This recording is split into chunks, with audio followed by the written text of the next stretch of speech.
the buildings were hard enough to where if we started taking incoming fire, it wasn't that big of a deal. If it hit the building, it would probably get your attention, but if it was anywhere else, it really wouldn't be that big of a deal. Well, up until April 28th, we had, we called it lob bombs. Yeah, what's the actual name? Improvised rocket assisted mortar. So what they do, they take an oxyacetylene tank, those big ones that they use for welding. They pack it full of explosives.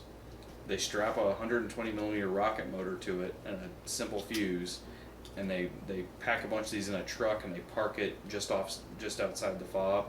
And they set the timer and walk away, and so it just launches these things. They go up in the air and they twirl and then they come down. 200 pounds of explosives going off, and they're huge. And they, on April 28th, they hit us with 14 of those. 12 of them hit on the fob. Killed 3 people, wounded 10 or so, and blew the living piss out of like 2 or 3 of our buildings. Blew the whole front of one building off, burned the entire interior of another building out, but thankfully everybody got out of the building, so nobody got hurt from that. Damaged a ton of vehicles and stuff because it hit in our truck park, basically.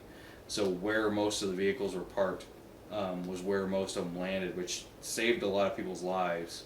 Because if they had come around the other side of the fob and fire, they would have been firing into where most of the people were living. And is that where you were at during the attack?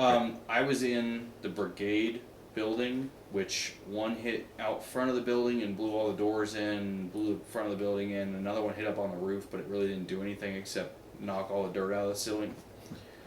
Our aid station had one hit 20 or so meters outside and blew all the doors off the building. Almost killed our brigade surgeon because it hit right outside of where his little living area was at. His wall locker saved his life. Big old piece of shrapnel came in, hit the wall locker and stopped. He got a cut on the arm, but it blew his whole wall in. And the 3 guys who got killed were all out in the truck park area. And one guy, we spent the entire afternoon picking up pieces of him because the lob bomb hit 3 feet from him. I mean, it literally hit right at his feet, and he was just everywhere.